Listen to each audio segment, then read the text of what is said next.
Hey everyone, it's Patrick here with Matt from another episode of Dudeguy, episode number 9, episode where my hair goes out of control. Without a mountain background, I just need elevation on my hairline. Matt, how are you doing? We're doing great. You look like Wout Van McCran. Well, Van McCran, the only thing that we would Yeah. have in common is hair that stands up, and that is literally where the similarities end. I have been watching thanks to you, which has sort of dynamited my week a little bit, and also angered my wife. I'll tell you more about that in a second. You're welcome. The Netflix documentary, um, uh, which is like Amaze. So the Tour Unchained. I'm watching it with English subtitles, so I get all the because I just love all the languages. Like I just love hearing people say it's the hardest bike ride in the world, like in French. It sounds like, oh my God, that is uh it sounds really hard, and it's hard, like in English we would be like, we don't have words for it, so we would say it's really hard, or we would say it's really hard and like do stuff with our eyebrows. But like in other European languages, they've got like a lots of words that make it sound like it's really hard, so anyway, that's my setting.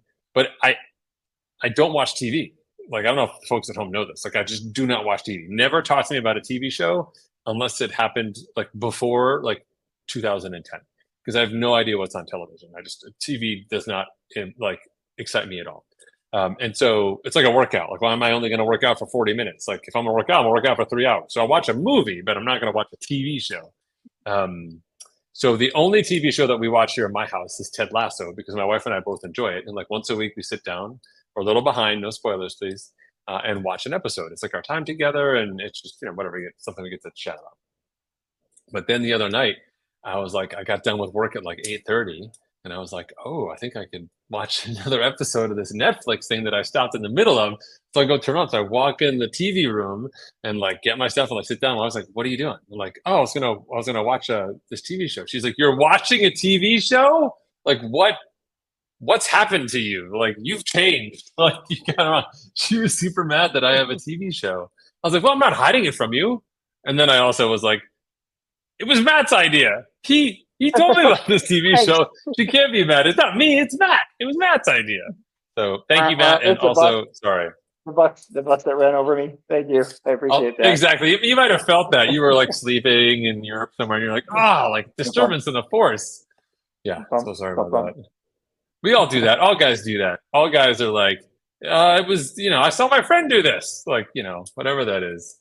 Or dude guy. I saw a dude guy do it. Maybe next time I'll blame dude guy. If I say it fast enough or say it in French, like dude guy, then maybe she'll think it's an actual guy, and not a made up name. But I am grateful for the show. It's like my adrenaline is like pumping watching that show. They do a great job. It's amazing. So thank you. Have you watched like everything, or it's episodes, right? So you can't cheat. That's my topic for this week. You totally like stole all my thunder, but yeah, that's what I wanted to talk about was the Netflix thing. Is that like if Let's do it. if you don't have if you don't have Netflix, get Netflix, watch the 8 episodes. It'll be $1.25 an episode. It's totally worth it Yes. if you're into bikes. Yes. Like, Yes. and you already know what happened. Okay, so the reason why it's awesome is that you already know what happens on the tour. I don't care, but you get Yes. to see what happens in the bus. You get to see what happens in the team car, and you get Hmm. fantastic like first person GoPro footage of like Mm. the actual peloton, and like that's impressive of like how fast they're going, how close they are. Hmm. Like, I Hmm. mean, Hmm. you see it from a third person perspective, but like, from like the motorcycle shooting it, but like when you see it from the handlebars, holy Mick skills those guys Hmm. have, I mean, obviously they're professional bike riders, but really, yeah, the, Hmm. the languages are great. Like you said, the languages are great. Yep. Um, the team directors like all have a different personality, and like you get to learn the Yes. personalities of each one of the team directors, and like big Yeah. well-financed teams versus not well-financed teams, guys that are like Hmm. Hmm. idealistic, guys that are like super competitive, guys that are trying to relive being a rider through their own riders, Through their own I riders. mean, um, and then, the just the drama of like who's the leader this week, and like, because who's crashed, Mm. and like, well, we had a plan, but now we have a new plan, and like trying to Yep. keep the sponsors happy. There's ton of dynamics that's going on that is not just in the Phil Liggett of he's on the rivet, he's all over his machine. Like, yeah, this is Yes. really good stuff. It's like I was really, yeah, I really like it.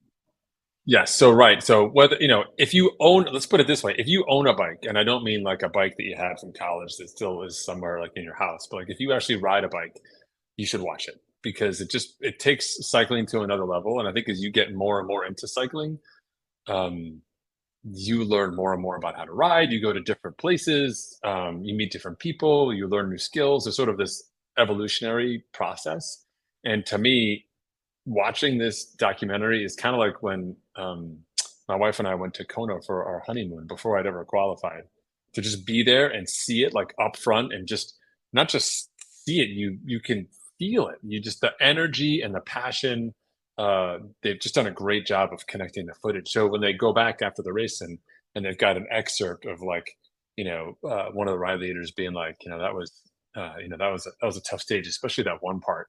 And they cut to the one part he's talking about, where like there's this like it's like a crime scene happening on bicycles, like with just people just crushing each other, and you're like, oh, that's right, because in our minds we digested it and moved on, and we're like, now we're talking to the person, but that person is reliving the experience, and the documentary starts to connect those pieces, I think, in a way that really brings to life the drama that unfolds on each stage, which is really sort of a chapter of a story across 21 stages, which is 21 stories, which is effectively a year's worth of cycling energy and everything, but in 21 days, which is part of what makes the tour so compelling, is that it's so much happens. And this is a chance for you to kind of peek inside and see it. It's just so worth it. And it just bonus points. It gets you totally motivated to ride your bike and to train, and kind of brings to life some of the stuff that you experience. Like when you're riding or descending or climbing, you're like, oh yeah, like here I am, I'm descending, and like, ooh, that guy's a little close, or like, oh, I almost got that tree. And you're kind of narrating it in your head.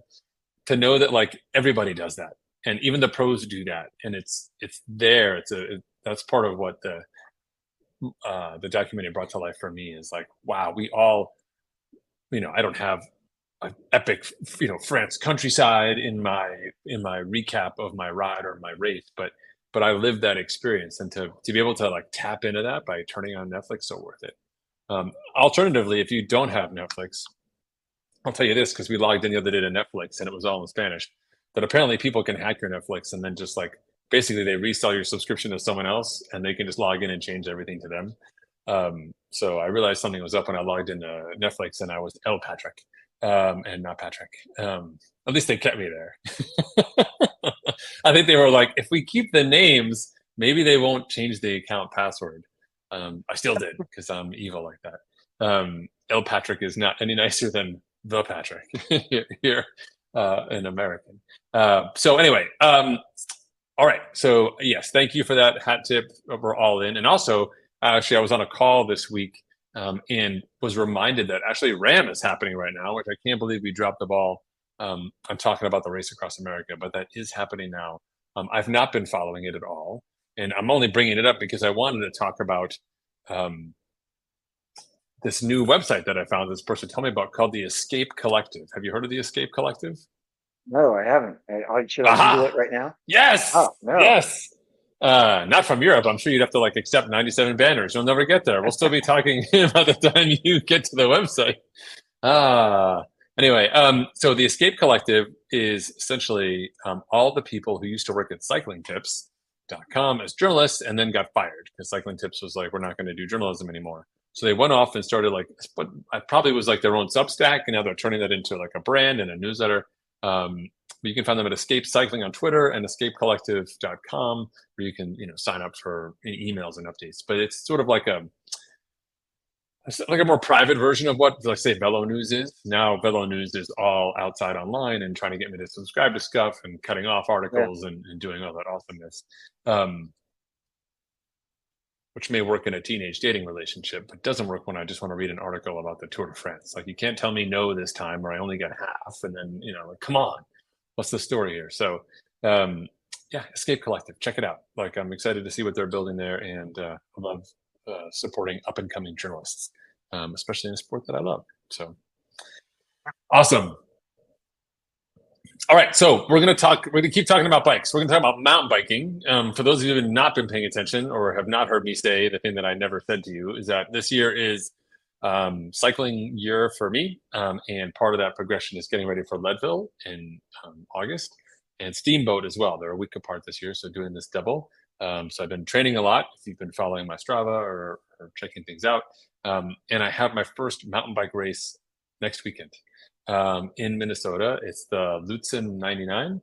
And it's been a well-run race. It's sort of a feeder for Leadville. It's been for years. My hope in going there is that by putting up a time, this is what people do. By putting up a time, much like if you qualify for Boston, you could change your corral, right? So if I could, as I'm a like sort of a random entry, so I'm not at the front. So if I can get a time that's faster, I could potentially move up a corral or two, which should make my life much easier in Leadville. Plus, who doesn't love like racing for privileges? Like I think we should do that more often. People are like, oh, you want to be at the front of the supermarket line? Like let's run from the milk aisle, from the end by the milk all the way down the other end to the eggs. And whoever gets there first gets to go to the front of the line. Like I'm all about that. Like we should just have races and competitions for all those things. And so yeah, so that's my plan. That's what I'm doing. Yeah, exactly. My grocery store would not look like a typical grocery store. There'd be like timing mats and like bells that go off and whistles like woo, anyway, I say that now and like I would lose every time. But you were going to ask me about my taper. What was going on? You were kind of stalking me on Strava, it seems. I was stalking you on Strava. So we were talking about getting you ready to do mountain biking, and we came up with Yes. a plan where you want to pack your intensity in during the middle of the week and then do a longer Hmm. ride and make sure you had enough recovery. And I thought that was going really well. And then we were on a pretty good rhythm. And then the weather got really good in Rhode Island, and you're like, "Hey, I can ride my bike outside. Hey, I can ride my bike outside. Hey, I can ride my bike outside." And like you just kept going and riding your bike longer and longer and longer. I'm like, "Man, you've nailed that long ride. You got that long ride nailed. You're good." And yeah, Mm, so I just saw you mm. post their last 4 hour ride, and I was like, well, I should talk. How am I going to talk to Patrick about his taper going into this mountain bike race, because he could be rested going into the mountain bike race. So What is this? If I'm rested, then I have no excuses. Okay, so here's the deal. So yes, I did want to ride outside, and so last week I did my epic long ride because I was like, I need to get a long ride outside on a bike that has me off road and is uncomfortable and whatever. So I was like, I wanted to do something big like that to feel good about that. So I did do that one. This week, today is nice here. You can see the sun, but this weekend's going to be miserable. So I'm like, I'm not going to want to get outside this weekend and do anything. And so I was like, I better get the ride in yesterday when I had time in the morning. I blocked out a few hours. Um, I will say, speaking of taper, I do want to talk about it because I'm definitely tired. Like the more tired I get, the more my hair stands up, and I actually don't actually have much hair on my head. So as you can tell, I'm super tired. This is like my warning light for fatigue. So I did 4.5 hours yesterday, and I did it like just easy, like sitting up, looking around, not pushing, etc. But like I got home last night, and my week's been stressful. I'm like, man, I'm just beat down. So I'm taking today easy. I'm just gonna mow my lawn. So I've got effectively 7 days plus one. But by the time people hear this, it'll already happen. But I've got 7 days. You guys can tune in to see my results and see how I did to get to put the finishing touches on. And so I'm totally open to thoughts or recommendations about this aside from Patrick, don't touch a bicycle and stop eating and just sleep until next week. Like if that's the guidance, I will totally do that. Talk to me. yeah, so you're traveling. Your travel day is Friday, right? So you'll be on the That's right. plane on Friday, right? So we Yes. backwards plan and then you race on Saturday, right? Yes. So, all right. So what has been Patrick's best practices going into, you've tapered for thousands of races. So what are some of your Mm, best practices going into some of those races for tapers? What does okay. I Patrick love that. should do? Not Patrick could do, right? So you've done this a bunch of times. So like, you know, you're going to travel. So you're traveling on Friday. So Hmm. that's out. So really we're talking about what, Thursday through Sunday backwards plan, right? Hmm. Hmm. You'll probably 100%. have some runs in there, right? You'll probably have a little bit of running in there and stuff like that to fit in. Like maybe. Yeah, I've got a run problem. Sure, yeah, I've got a workout problem. Um, Yes. So best practices. In the past, my best races have been after I rest a little bit on the earlier side and then kind of do some training into the race. So that I don't do well like training and then say stopping on Wednesday and not really doing anything until race day and then being like, now do all the things. Like I'm a long type of warm up kind of person. And so my intent from here was to say, okay, I did this ride yesterday. I'm actually going to take it easy for a day or two in here to kind of do some absorption and then figure out what I can do, sort of, sharpening or maintenance or stay sane. I do need some stay sane stuff heading into the race. And so that's been my macro level secret. Um, I definitely the things that I struggle with are just even when I don't do big workouts, I just fill it with lots of stuff. Like I don't do well sitting down. These episodes are some of the longest periods of time that I sit still outside of Ted Lasso or a Netflix documentary. I just can't sit still. And so I will be cleaning something, fixing something, doing an errand, or building something. Like you saw the dining room table and the thing. Um, my wife wants to hang like an awning over the deck, so I've got like poles and hardware and a friggin' sail that I gotta try and install this weekend.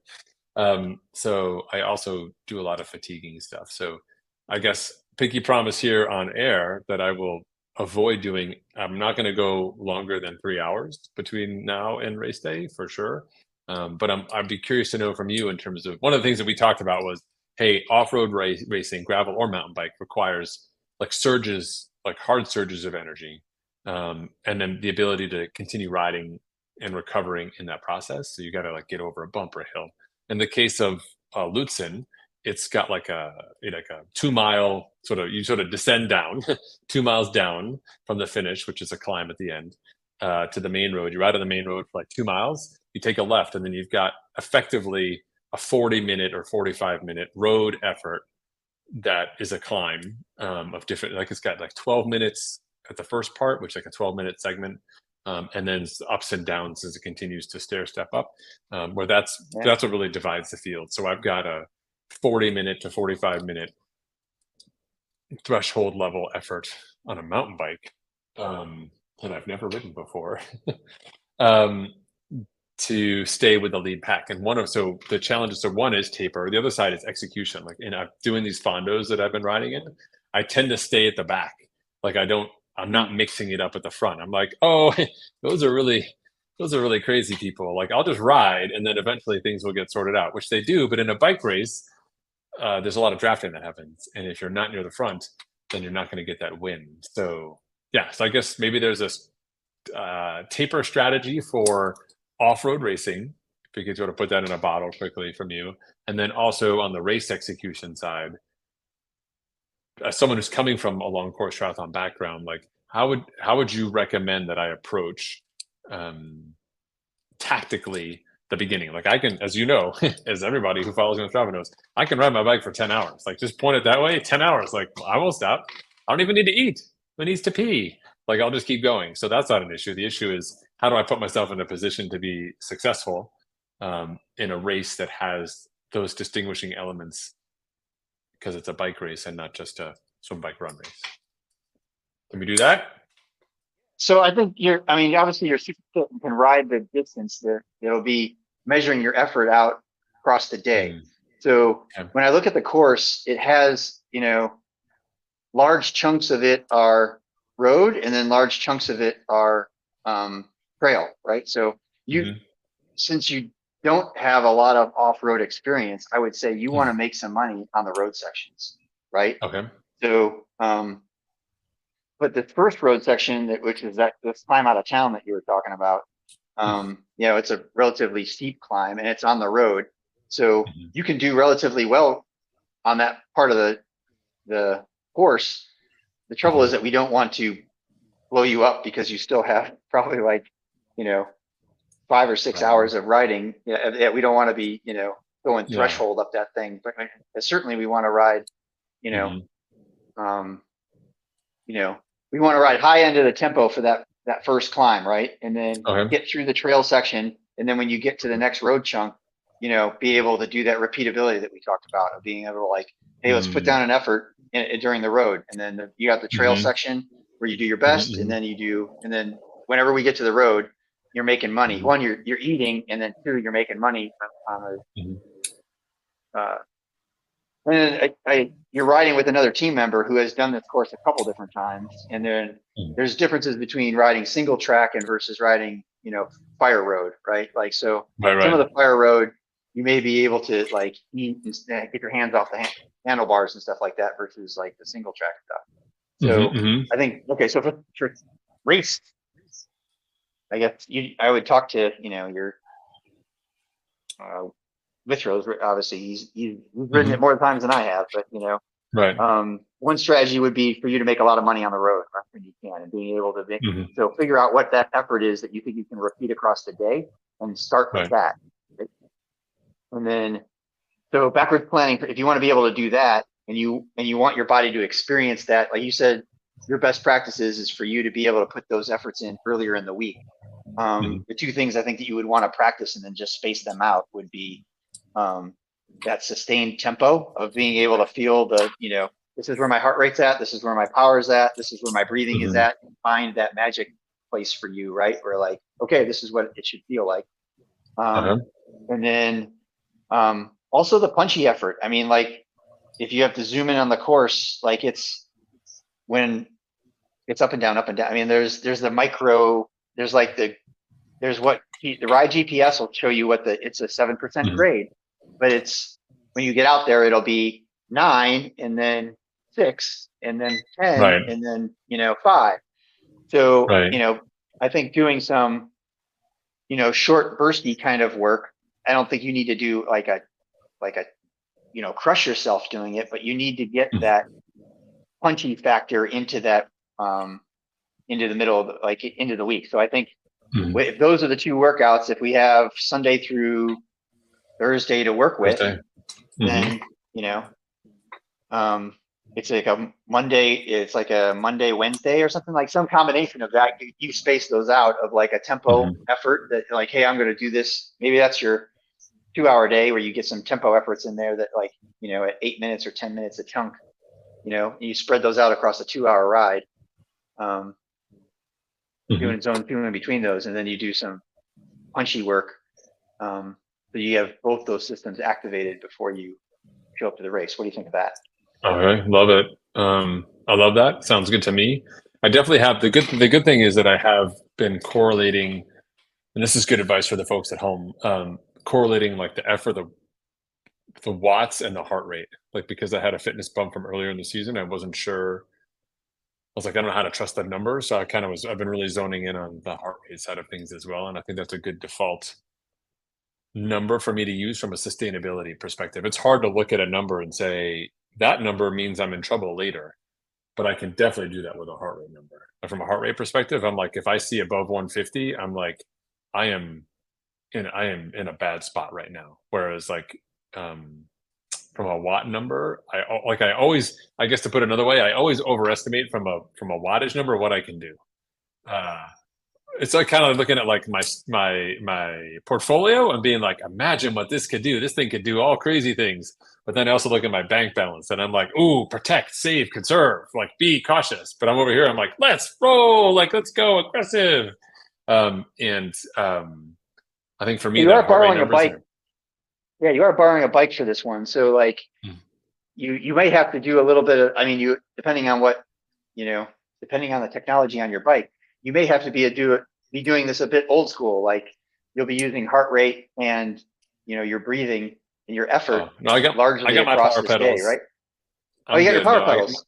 power pedals. Okay. Power pedals for the All right, win. power pedals. So Yeah. power pedals, So and the I'm only bringing my Wahoo out there. Okay, So good. Yeah. And then, so the only difference now would be like, putting down watts is on dirt is obviously that's more challenging than it is putting watts down on pavement, right? So like there is a little bit of skew when you're, depending on what surface you're on, whether, what your watts are going to look like. So don't freak out if the watts aren't where they are, but like heart rate and breathing and RPE are where they're supposed to be, right? But the watts are okay, low. Like I wouldn't, love that. you know, I wouldn't freak out just because Okay. the loose surface is just not going to give you the higher. You're just going to have higher numbers. It's Okay. just you won't get the traction and stuff like that. Got it. Okay. Notes made. Thank you, everybody, for tuning into the episode where I hijack Matt for guidance on race execution and training. Um, I love the idea of making money on the road. It sounds like I'm starting a band. I'll be saying that to myself as I'm out there suffering in a group of cyclists, imagining that I'm in the tour documentary, but really just a oversized dude on a mountain bike crushing himself with like 6 other people. And there might Awesome. be some other spots on the course where you can make some money depending on what, Whitbro can tell you about where the other parts of the Yeah. fire road are really good there too, right? So there might be Mhm, dirt, mhm. but it also might be a section that there might be a really long section where you could link together fire road plus some road section and be like, hey, this 20-mile section right here, Yeah. which on the mountain bike at 12 or 20 miles an hour is going to be, an hour and a half worth of work or, Hmm, hmm. close to 2 hours No, that's a worth of good work, point. right? Even in earlier bike races, in my career, like that's where I've always like I don't do well in the dynamics. Like I can't anticipate. Like I don't sense the we're about to attack each other moment. Like everyone else is ready for Hmm. that. I'm like, what just happened? We were great, the guys. That was Um, all good. right. So I've just been also because of triathlon and time trialing. I'm super good at being like, oh, like they're 2 minutes up the road.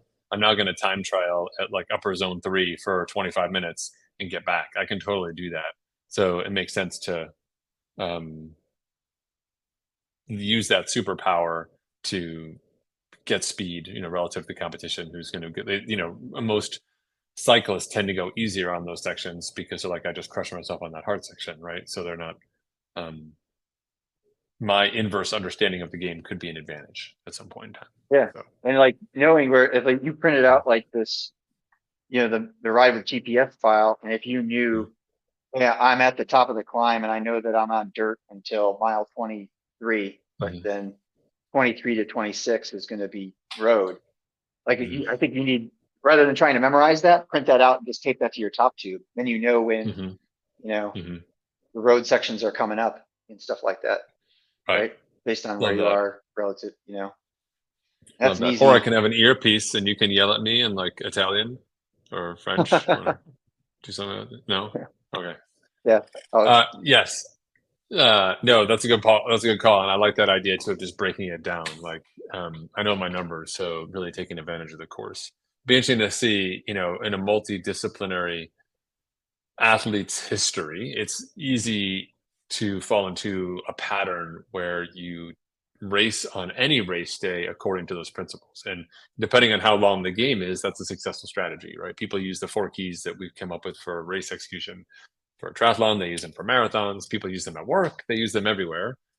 But when you're when you raise the bar from saying, "Hey, I want to be at my personal best," and you start saying, "Ooh, I want to, I want to tip the scales in my favor." If I'm strategically rolling the dice, I think when we start talking about the pointier end of racing, you start to get into a conversation of, well, how much of your day can you say, I need to be making money? Like, where am I making money? Where do I want to do that? And factor that in. We all have some amount of making money on race day, but I think as you slide the scale towards performance options, placement and stuff like that, the higher your ambitions are, the the more strategic you need to be with how you're executing over the day. So this is super helpful. I appreciate that you walked me through finding places for opportunities as opposed to saying, I know you can go 100%, Patrick, but if you could just go 175% here, that'd be great. So can you do that? Which is like the default option that most people bring on race day, which is like, I'm riding, I'm riding up a hill. For those of you on YouTube, here I am riding up a hill and like everyone's riding away from me. So like my only option is to go harder, right? Whereas like make money, Patrick will be like, I'm going to let them go harder because it's mile 18. And I know that at mile 21, we hit that road section for 4 miles. I can afford to lose 90 seconds or 2 minutes to these people because I've got 4 miles of road and I'll stay inside my zone so I can have a better day overall. This is my mountain biking camera. Here we go. This is put two hands here well, at the bottom. and, Okay. and wait, if the course ever gets, I mean, you might have guys ride away from you because they have better skills going downhill or Mhm. are willing to take more risk, right? And you're like, hey, I don't need to necessarily take that risk, and I don't want to because I'm going to make, Hmm. you know, Hmm. my money on the road or whatever, Hmm. so I think that's something also to pay attention to of like, when you're Hmm. riding with a group of folks and they want to take more risk on a trail than you do, you're like, okay, have at it, you know, so. Totally. And it's not appropriate to push other people off their bicycles, right? That's not appropriate. Okay, just Only if checking. you're in the sprint for the Tour de France at the end, and there's some pushing and shoving, apparently. Exactly. Well, that's the only other advantage that I have, both Withrow and I. Not that we've talked about this, but we are both significantly larger than the average cyclist. So I'm like, just hypothetically saying, like, if an object my size at a similar speed to an object of a smaller size, I'm going to win that battle. So no, I'm kidding. I I thought would the deal never. was he was coming out to domestique you for this race. I thought that was part of the deal. I thought he was, gonna.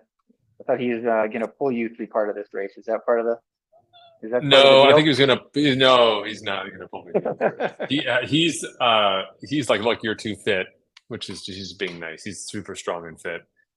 He's like, you're gonna go do your thing, and you should go do your thing. He's like, if you sit around and say I'm gonna ride with Withrow through the first 10 miles of this course, you're gonna miss the break of everybody pushing on this climb, and that's the one.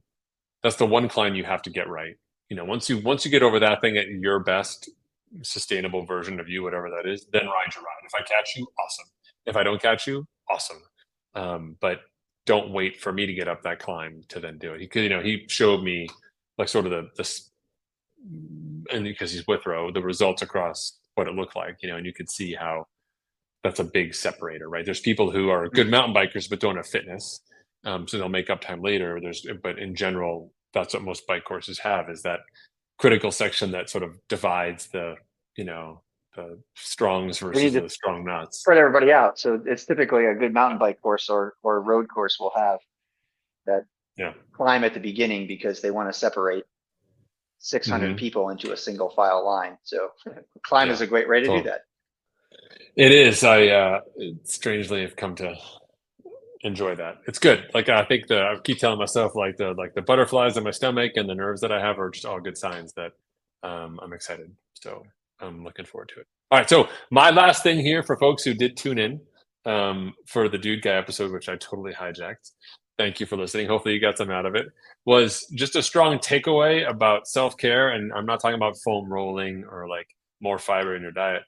I just want to put a plug in for like excellent skincare, especially now being outside. Like, I don't know how you feel personally about global warming, but the sun, I do believe in the flat Earth philosophy, is getting closer to Earth because it's hot out there.